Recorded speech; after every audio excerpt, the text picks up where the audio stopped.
விஜயும் பிரசாந்த் கிஷோர் மாதிரி ஆகலாம், இல்லை விஜயும் சிரஞ்சீவி மாதிரி ஆகலாம், விஜய் என்டிஆர் மாதிரி ஆகலாம்னா இன்னைக்கு எனக்கு தெரியல. இந்த 2026 தேர்தலில் புதுசா நம்ம இது வரைக்கும் வந்து 1 இயர் பெல்ட், சென்னை, கொங்குன்னு தான் பேசுறமே தவிர கோஸ்டல் பெல்ட்னு ஒன்று வரப்போகுது. மில்கி மிஸ்ட் இதுதான், இது மட்டும்தான் பன்னீர்னா ஒன்லி மில்கி மிஸ்ட்.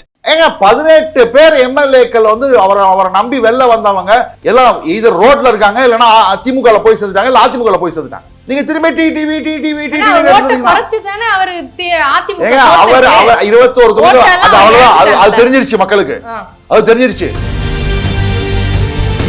யதார்த்த உண்மையை நான் சொல்லணும்னா 2021 2024 தேர்தலையே 1 இயர் பெல்ட்ல அதிமுக ஸ்டார்டட் பர்ஃபார்மிங் பாமக இருந்தாலும் சரி இல்லாட்டாலும் சரி. நீங்க கூட்டணி அப்படிங்கிற பார்க்கும்பொழுது திமுகவுக்கு ஒரு ஏற்று வரும்.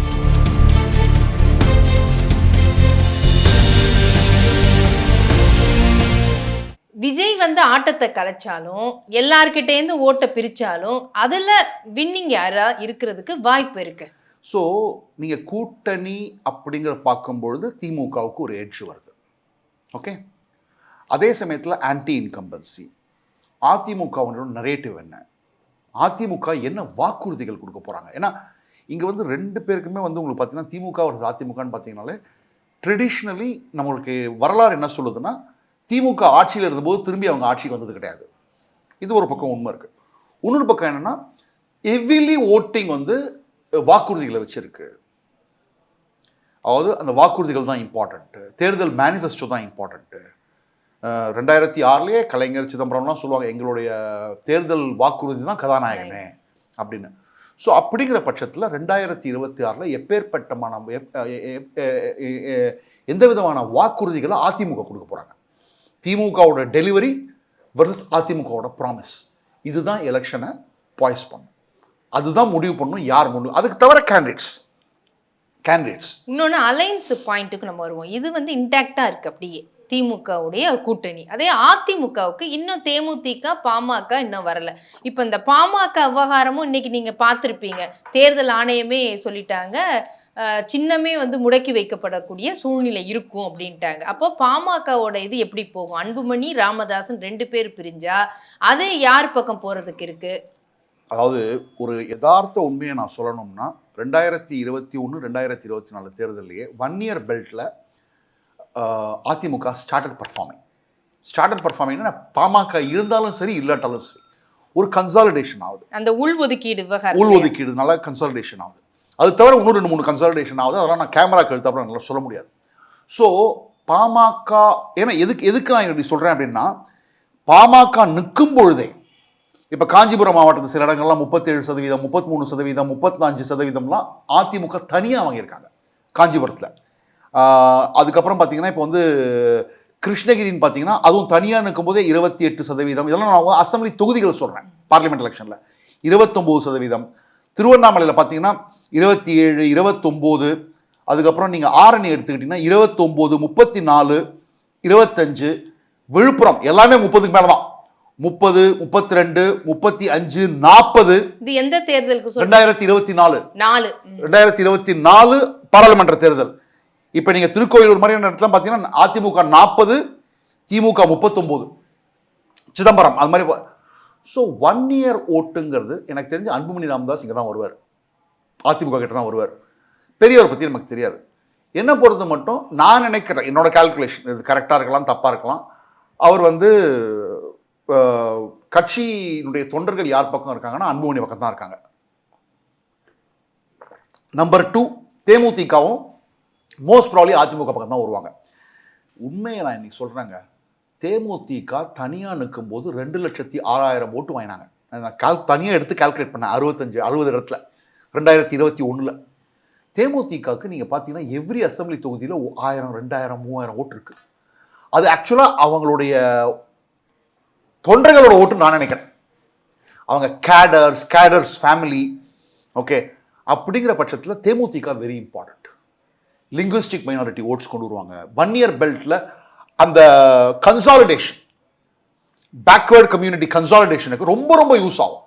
ஸோ தேமுதிக பாமக இங்க வந்துருச்சு அப்படின்னா உங்களுக்கு ஒரு சாலிட் யூனிட் அப்படின்னு முடிவு பண்ணிடலாம். அதே சமயம் தேமுதிக திமுக பக்கம் போறது கூட வாய்ப்பு இருக்கு இல்லையா? அங்க கூட விருதுநகர் இந்த பக்கம் எல்லாம் வந்து தேமுதிகவுக்கு நல்ல வாக்குகள் இருக்கு அப்படின்னு திமுக தரப்புலையும் பேசி உள்ள இழுக்க பாக்குறாங்க. ஸ்டாலின் அவர்கள் கூட புதுசா கட்சிகள் வந்தாலும் நாங்க வரவேற்கிறோம் தான் சொல்லி எல்லாருமே வரவேற்கிறோம். அப்ப தேமுதிகவுக்கு ஆப்ஷன் இருக்கு. அது ஏற்கனவே இந்த இது எம்பி சீட்டெல்லாம் கொடுக்கலைங்கிற வருத்தமும் இருக்கு. அப்படி இருக்கும்போது திமுக தரப்பு போனா பலம் ஜாஸ்தி ஆயிடும். அதாவது திமுக பக்கம் தேமுதிக போனா திமுகவுக்கு இப்ப நான் சொல்றது முக்கியமான ஒரு கருத்தை சொல்றேன். தேமுதிக திமுக பக்கம் போனா அதனால திமுக கூட்டணி அடையிற லாபத்தை விட தேமுதிக அதிமுக பக்கம் வந்தாங்கன்னா அதிமுக கூட்டணி அடையும் லாபம் அதிகம். இதை நான் ஏன் சொல்றேன்னா நிறைய இடங்கள்ல தேமுதிக இல்லாமையே நாயுடு ஓட்ஸ் வந்து particularly Naidu votes Reddy votes வந்து திமுக பக்கம் வந்திருக்கு. அதாவது இவங்க வந்தாங்கன்னா அதை வந்து சிமெண்ட் தான் பண்ணும். ஆனா தேமுதிக வந்து இங்க வந்துட்டாங்க அப்படின்னா பர்டிகுலர்லி ஒன் இயர் பெல்ட்ல கொஞ்சம் லிங்குவிஸ்டிக் மைனாரிட்டிஸ் இங்க வந்தா கூட அது அதிமுகவுக்கு பெரும் லாபமா கிடைக்கும். திமுக கூட்டணி போனா தேமுதிகவனால ஒரு 2% லாபம்னா தேமுதிக வந்து அதிமுக பக்கம் வந்தா அது 8% லாபமா கிடைக்கும். 4 மடங்கு அதிக லாபமா இருக்கும். ஸோ அதுக்கு தகுந்தாப்புல பேரம் பேசுவாங்க நான் நினைக்கிறேன். சரி, இந்த ஒரு ஸ்ட்ராட்டஜி இது எப்படி இருக்கும்னு நீங்க பாருங்க. அதாவது திமுக தரப்புல இருக்கக்கூடிய திமுக வாக்குகளை விஜய் எடுக்கிறாரு அப்படின்னா முதல் இடத்துல திமுக இருக்குன்னு வச்சுக்கலாம். திமுகவுடைய வாக்குகளை அவர் எடுக்கிறாரு. அதிமுக அப்படின்னு பார்க்கும்போது அது ஒரு 35%, இது ஒரு 48% திமுகன்னு வச்சுப்போம். இது 35ல தான் இருக்கு. இங்க விஜய் எடுக்கிறது திமுகலேருந்து அதிகமா எடுக்கிறாரு, அதிமுகலேருந்து குறைவா எடுக்கிறாரு. அப்படிங்கும்போது 2வது இடத்தில் இருக்கக்கூடிய அதிமுகவை மேல தூக்குறதுக்கான ஒரு ஆட்டத்தையும் விஜய் ஆடுறதுக்கு வாய்ப்பு இருக்கா? அவர் ஆட மாட்டார், ஆட்டோமேட்டிக்கா ஆடும். ஆட்டம் நடக்கும். அவர் ஒன்றும் பண்ண வேண்டிய அவசியம் கிடையாது. இதெல்லாம் நடக்கும்போது அவங்க ஒரு தேர்தலில் வந்து ஆட்டம்ங்கிறது தானா அதை வந்து காலிபரேட் ஆயிக்கும். யாருமே வந்து மூவ் பண்ண மாட்டாங்க. இப்போ அதிமுக வந்து வேணும்னே ஓட்டை வந்து விட்டாங்க கோயம்புத்தூர்ல அப்படிலாம் சொல்ல முடியாது. ஓகே, அவங்க வந்து ப்ராபப்ளி அண்ணாமலை நிற்கிறாருங்க, பிஎம் மோடி இருக்காங்க. ஸோ அதிமுக ஆதரவாளர்களே போய் இதுக்கு போட்டிருக்கலாம், திமுகவுக்கு போட்டிருக்கலாம், அண்ணாமலைக்கும் போட்டிருக்கலாம். அது மாதிரி விஜய் வந்து இதை நான் பண்றதுனால இது நடக்கும் அப்படின்னு அரசியல் என்னைக்குமே கிடையாது. இல்ல அவர் நினைக்கல. நான் என்ன சொல்றேன், அவரோட மோட்டிவேஷன் அது இல்ல. ஆனா ஆட்டோமேட்டிக்கா இது நடக்குமான்னு கேக்குறேன். சான்ஸ் இருக்கு, வாய்ப்பு அதிகம் இருக்கு. வாய்ப்பு என்னன்னா, அதான் நான் உங்ககிட்ட ஒரு முக்கியமான விஷயம் சொல்றேன். சத்தீஸ்கர்ல உங்களுக்கு வந்து பிஜேபி 2018 ஆட்சியில் இருக்கக்கூடாதுன்னு முடிவு பண்ணாங்க மக்கள். ஆனா அவங்க காங்கிரஸுக்கு ஓட்டு போடல. அவங்க ஓட்டு போட்டது பூரா புது கட்சிங்க, பிஎஸ்பி அந்த மாதிரியான கட்சிங்க. 13% இழந்தாங்க. ஆனா காங்கிரஸ் தனக்கு விழ வேண்டிய வாக்குகள் விழுந்தது, ஆட்சிக்கு வந்துட்டாங்க. 2023 யாரெல்லாம் பிஜேபியோட வாக்காளர்கள் 3வது கட்சிக்கு போனாங்களோ அவங்க எல்லாம் திருப்பி பிஜேபிக்கு வந்தாங்க. பிஜேபி ஆட்சிக்கு வந்துருச்சு. காங்கிரஸ் ஆக்சுவலா வாக்குகளை இழக்கவே இல்லை. நான் கெயினும் பண்ணல, ஆட்சிக்கு வந்தேன், லூஸும் பண்ணல, ஆட்சிக்கு போயிட்டேன். அந்த மாதிரி தான் ஆகும். ஸோ அதுவே ஆச்சுன்னா அதிமுக பெருசா கெயின் வாங்கல, அவர்களுடைய வாக்கை அவங்க தக்க வச்சுக்கிட்டாங்க. திமுகவோட வாக்குகள் விஜய் கிட்ட போச்சு, அதிமுக ஆட்சிக்கு வரதுக்கான வாய்ப்பு இருக்கு. ஏன்னா எல்லா பக்கமும் நம்ம யோசிக்க வேண்டியது. வெறும் வந்து திமுக வாக்குகளை எடுக்குமா இல்ல அதிமுக வாக்குகள் எதிர்ப்பு வாக்குகளை தான் விஜய் எடுப்பாருன்னு நம்ம சொல்ல முடியாது. எந்த இடத்துல எப்படி 2023 எடுத்து பாருங்க. ஏன்னா நான் வந்து அகில இந்திய எலெக்ஷனை பாக்குறதுனால தமிழ்நாடு தனி, தமிழ்நாடு எல்லா ஊரும் எலெக்ஷன் தான் எலெக்ஷன் மேடம், அவ்வளவுதான். 6 மாசம் முன்னாடி வரைக்கும், எலெக்ஷனுக்கு 6 மாசத்துக்கு முன்னாடி வரைக்கும் காங்கிரஸ் தொடர்ந்து டெபாசிட் இருந்தது. ஒவ்வொரு தேர்தலும் டெபாசிட் இருந்தது. டுபாக் டெபாசிட் காலி. அதுக்கப்புறம் அடுத்து நடந்த இன்னொரு இடைத்தேர்தல் டெபாசிட் காலி. ஈட்லா ராஜேந்திர நிற்கும்போது 10,000 வாக்குகள் கூட பெறல காங்கிரஸ். காங்கிரஸ் எங்கடா இருக்கு, காணாம போயிடுச்சுன்னாங்க. கடைசியில பார்த்தா பிஆர்எஸ் ஆட்சிக்கு வரக்கூடாதுன்னு எப்ப மக்கள் முடிவு பண்ணாங்களோ ஆட்டோமேட்டிக்கா பிஜேபிக்கு போடக்கூடியவர்களும் காங்கிரஸ் போய் ஓட்டு போட்டாங்க. ஏன்னா பிஜேபியால் ஆட்சிக்கு வர முடியாது. ஆனா அந்த மாதிரியான ஒரு எதிர்ப்பு அப்படிங்கிறது தமிழ்நாட்டுல இல்ல.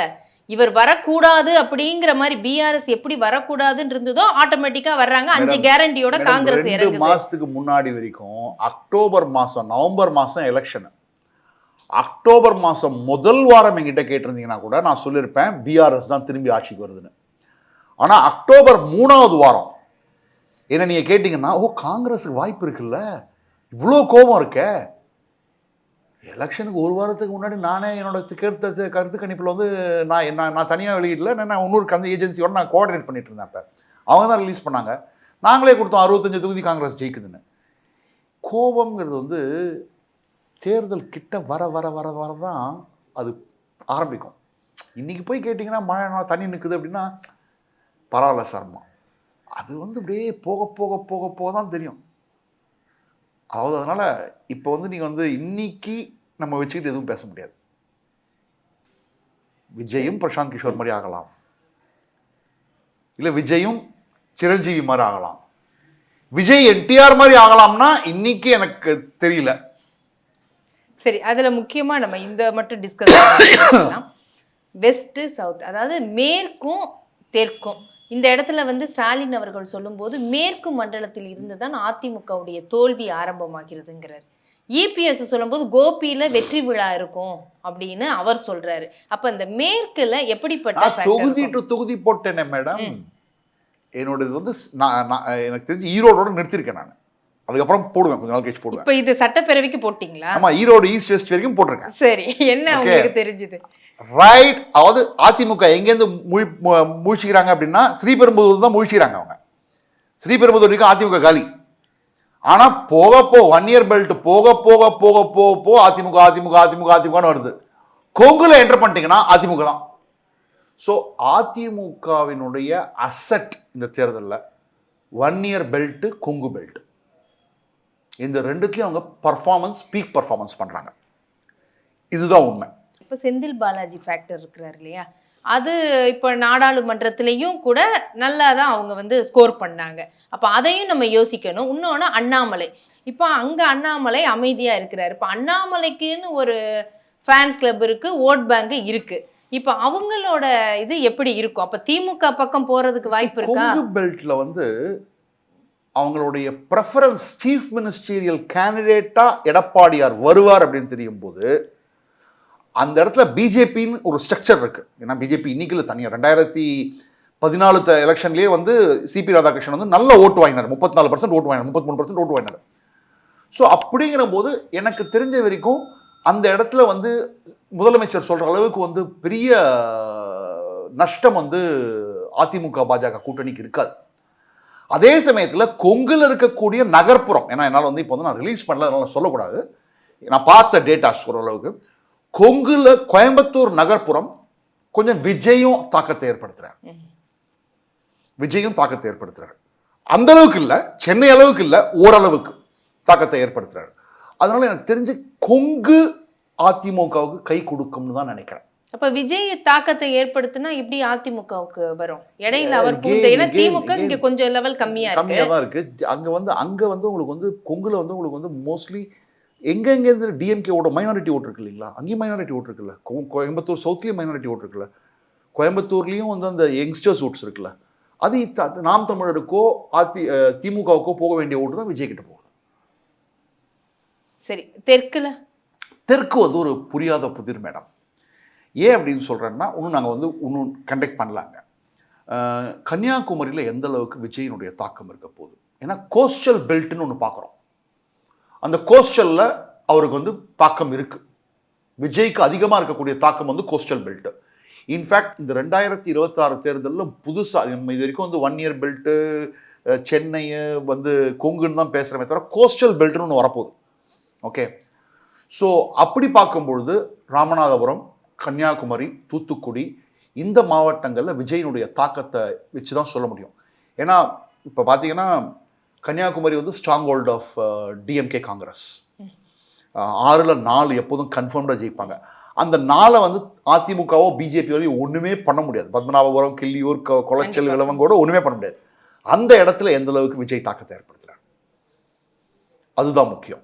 ஓகே, அதே சமயத்தில் தூத்துக்குடியில் வந்து உங்களுக்கு வந்து 2 பெரும் தலைவர்கள் இருக்காங்க திராவிட முன்னேற்ற கழகத்தில், அனிதா ராதாகிருஷ்ணன் அண்ட் கீதா ஜீவன். அது தவிர கனிமொழி வந்து எம்பி வராங்க. ஸோ அங்கே எந்த அளவுக்கு தாக்கத்தை ஏற்படுத்த போறாரு, இதெல்லாம் தான் முடிவு செய்யும். மதுரை பக்கம் அதிமுக நல்லா பர்ஃபார்ம் பண்ணுவாங்க. இல்ல அதுதானே இப்ப கேள்விக்குறியா இருக்கு. இப்ப ஓபிஎஸ் போய் இப்ப அமித்ஷாவை பார்த்துட்டு வந்திருக்கிறாரு. டிசம்பர் 15 அவர் கெடு கொடுத்திருக்கிறாரு. எனக்கு வந்து தப்பா டிடிவி நினைச்சிட்டீங்க. எனக்கு வந்து ஓபிஎஸ் மேலாம் எனக்கு வந்து பெரிய நம்பிக்கை எல்லாம் கிடையாதுங்க. அதாவது ஓபிஎஸ்க்கு எந்த அளவுக்கு ஓட் பேங்க்லாம் இருக்குங்கிறதெல்லாம் பெரிய கேள்விக்குறி. அப்படியே ராமநாதபுரத்துல அதிமுக 3வது போச்சு, இவர் 2வது வந்தாருல்ல. கரெக்ட்டுங்க. அங்க வந்து 3வது இடத்துக்கு அதிமுக போச்சு, 2வது இடத்துக்கு அவர் இருந்தாரு. ராமநாதபுரம் எனி டே அதிமுகவினுடைய ஃபேவரபிள் பிளேஸ் கிடையாது. இது இன்னைக்குல என்னைக்குமே யார் வந்து என்கிட்ட வந்து அதிமுக இருந்து பேசினா கூட உங்களுடைய வீக்கஸ்ட் ஸ்பாட் தூத்துக்குடி கூட கிடையாதுங்க. உங்களோட வீக்கஸ்ட் ஸ்பாட் ராமநாதபுரம். ஏன்னா நீங்க அந்த மாதிரி பண்ணிட்டீங்க. அது பண்ணதுக்கு முக்கியமான காரணம் ஓபிஎஸ். நீங்க ராமநாதபுரத்தை பத்தி நீங்க எடப்பாடி அவரோட இன்டர்வியூ கிடைச்சதுன்னா உங்களுக்கு கேளுங்க. ராமநாதபுரத்தை வந்து தொடர்ந்து நீங்க வந்து எப்படி வந்து கீழே போயிட்டே இருக்கீங்கன்னா சொல்லுவார் அவர். அந்த இடத்துக்கு இன்சார்ஜ் 2021 ஓபிஎஸ் போட்டாங்க. அவர் பண்ண வேண்டிய வேலை அவர் பண்ணல. நாங்க கொங்கு டெலிவர் பண்ணோம், இவரை டெலிவர் பண்ண முடியல. ஏன்னா விருதுநகர்ல ராஜேந்திர பாலாஜி இருக்காரு. ஓகே, அதே மாதிரி அந்த கடம்பூர் ராஜு இருக்காரு, செல்லூர். அதாங்க கேண்டிடேட்ஸுங்க. நீங்க திமுகவில் உங்களுக்கு எப்படி திருவண்ணாமலையில் ஏவா வேலுவும், KN நேருவும், குறிஞ்சிப்பாடியில் வந்து இவர் MR விஜயபாஸ்கர், தூத்துக்குடினா நான் கீதாஜி. அதாவது தமிழ்நாடு எலெக்ஷன் இன்னைக்குமே உதயசூரியன் ரெட்டையில, அது தவிர அந்த உதயசூரியன் ரெட்டையிலையே தூக்கிட்டு போற தலைவர்கள் ஸ்டாலின், எடப்பாடி. அதுக்கப்புறம் அந்த மாவட்டத்தில் யாரு, ஓகே, எந்தெந்த மாவட்டத்திலாம் திமுகவுக்கும் அதிமுகவுக்கும் ஸ்ட்ராங்கான கேண்டிடேட்ஸ் இருக்கோ அந்த மாவட்டங்களில் நல்ல ஃபைட் கொடுப்பாங்க. எந்த மாவட்டங்கள்ல இந்த ஸ்ட்ராங்கான ஆளுங்க இல்லையோ அங்க வீக் ஆயிடும். 2021 கிட்டத்தட்ட 22 தொகுதி கிட்ட போச்சு இல்ல அதிமுகவுக்கு. தோல்வி அடைஞ்சதுக்கு மிக முக்கிய காரணமா அது. அதுதான் நான் சொல்றேன். டிடிவி ஃபேக்டர்லாம் நீங்க கால்குலேட் பண்ணுங்க. அதனால தான் சொல்றேன், மதுரையில போன வாட்டி 5-5. ஓகே, ஏன்னா செல்லூர் ராஜுவும் ராஜன் செல்லப்பாவும் டெலிவர் பண்ணி கொடுத்தாங்க. ஓகே, தேனியில இந்த வாட்டி எனக்கு தெரிஞ்சு 4க்கு 4மே போயிடும் அதிமுகவுக்கு. அது என்னுடைய பர்சனல் கால்குலேஷன். கம்பம், பெரியகுளம், ஆண்டிப்பட்டி, உசிலம்பட்டி வேணா வாய்ப்பு கொஞ்சம் இருக்கலாம். ஓகே, அது கூட வந்து எந்த அளவுக்கு ராஜன் செல்லப்பாவும் செல்லூர் ராஜுவும் பண்ண போறாங்கன்னு பொறுத்திருக்கு. விருதுநகர் பார்த்தீங்கன்னா டஃப் ஃபைட் இருக்கும் ரெண்டு பேருக்குமே. இந்த சைடும் இருக்காங்க. அதனால தான் சொல்றேன், இந்த சைடு வந்து ராஜேந்திர பாலாஜி இருக்காரு. ஸ்ரீவில்லிபுத்தூர் ராஜபாளையம் எப்பவுமே வந்து உங்களுக்கு வந்து அதிமுகவுக்கு ஃபேவரபுளாக போகக்கூடிய தொகுதி. தென்காசியில் கேண்டிடேட்ஸை பொறுத்து இருக்கு. தூத்துக்குடியில் disadvantage for DMK, sorry ADMK. Ramanathapuram disadvantage for ADMK. இல்ல டிடிவி ஃபேக்டருக்கு வாங்க. டிடிவி இவங்க எல்லாம் சொல்றாங்க இப்போ இருக்குல. டிடிவினால ஒண்ணும் பண்ண முடியாதுங்க. ஷூரா சொல்றேன். அவரோட தொகுதியில எவ்வளவு பர்சன்ட் வாங்கினாரு? 25% கூட பிஜேபியோட ஆதரவு இருந்தது. பிஎம் கேண்டிடேட் மோடி இருந்தாரு. எல்லாத்தையும் நான் வந்து 18 பேர் எம்எல்ஏக்கள் வந்து அவரை நம்பி வெளில வந்தவங்க எல்லாம் இது ரோட்ல இருக்காங்க, இல்லைன்னா திமுக போய் சேர்ந்துட்டாங்க, இல்ல அதிமுக போய் சேர்ந்துட்டாங்க. நீங்க திரும்பி டிடிவி குறைச்சு தானே அவர் அதிமுக அவர் 21 தொகுதி அது தெரிஞ்சிருச்சு மக்களுக்கு. அது தெரிஞ்சிருச்சு. இவர்னால என்ன பண்ண முடியும்? தோக்கடிக்க முடியும். அவ்வளவுதான். அவ்வளவுதான். தோக்கடிக்க முடியும்னு முடிவு பண்ண மக்கள் ஒரு வாட்டி ஏமாறுவாங்க, 3வது வாட்டி ஏமாற மாட்டாங்க. சோ என்ன கேட்டீங்கன்னா, டிடிவி பேசிக்கிட்டே இருக்கலாம். டிடிவி வந்துட்டு இரட்டையில இருக்கிற கட்சியை தோக்கணும்னு நினைச்சுக்கோங்க. எம்ஜிஆர் கொடுத்த சின்னம், ஜெயலலிதா அம்மையார் கொடுத்த சின்னம், அதையே தோக்கணும்ன்றங்க. அப்ப உண்மையான ஏடிஎம்கே விசுவாசி மதுரையோ தேனிலையோ ராமநாதபுரத்தையோ இருக்கிறவன் ரெட்டலை தான் போடுவான், டிடிவி போட மாட்டான். எழுதி வச்சுக்கோங்க. ஏன்னா உங்களுக்கு வந்து நீங்க யாருக்காக இப்ப இவங்க தோக்குறாங்கன்னா எங்க பக்கம் போறாங்க? அவர் எவ்வளவு பர்சன்ட் வாங்கினார் 2021? தேஞ்சிருச்சுங்க. திருச்சியில் ஒரு கேண்டிடேட் கொடுத்தாங்க, திருச்சியில் வந்து சீட் கொடுத்தாங்க. எவ்வளவு வாக்கு பெற்றாங்க தெரியுமா உங்களுக்கு? அமமுக எதிர்பார்க்கல.